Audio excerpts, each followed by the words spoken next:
আমার কাছে অন্যরকম এসে পড়েছে। আমি এখন বড়লোক হয়ে যাব। আসলে আমার কাছে তোমরা তো জানোই অল্প কিছু মানি প্ল্যান্ট ছিল। আজকে থেকে ফেরার পথে একটা বাড়ির পাশে এতগুলো মানি প্ল্যান্ট হয়ে রয়েছে তোমাদের বলে বোঝাতে পারবো না। তার সাথে মিনি সানফ্লাওয়ার গাছগুলো এনেছি, মানে ঢাল ভেঙে নিয়ে এসেছি, একটা ঝাড়ে রাখবো।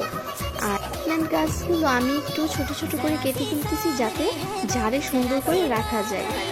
সানফ্লাওয়ার গুলো সুন্দর করে কেটে কেটে নিচ্ছি যাতে একটা ঝাড়ে রাখা যায়। ওই পাশে যে দেখতে পাচ্ছ না একটু গোলাপের মতন, ওইটা আমি একটা শাপলা গাছ আমার কাছে আছে, ওই শাপলা গাছে রাখবো। আর আমার কাছে তো জানো অল্প একটু মানি প্ল্যান্ট আছে, ওইটা ঝাড়ে রাখলে অনেকটাই খারাপ দেখা যায়। তাই আমি এটার মধ্যে আরো অনেকগুলো মানি প্ল্যান্ট যোগ করে এই ঝাড়ের মধ্যে রাখতেছি। মাশাআল্লাহ অনেকটাই সুন্দর লাগতেছে। আর আমিও এখন অনেক বড়লোক হয়ে যাবো। একটা ঝাড়ে রাখার পর অনেকটাই সুন্দর লাগতেছিল। এটা আমি দেখতেছিলাম পরের টেবিলে রাখলে কেমন লাগে। মাশাআল্লাহ অনেকটাই সুন্দর লাগতেছে।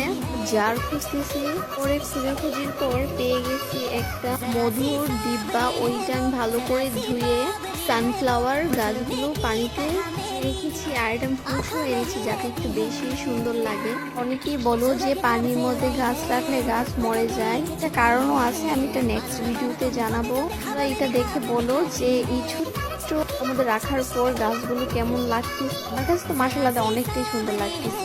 যারা যারা গাছ খুঁজে পাও না, ডাল পাচ্ছ, ওইগুলো পানিতে ভিজিয়ে রাখলে জ্বর হয়। টেবিলের পাশে রাখবো, দেখি এতটা ভালো লাগে না। পাশে টি টেবিলে রেখেছি, মাশাআল্লাহ অনেকটাই সুন্দর দেখা যাচ্ছে।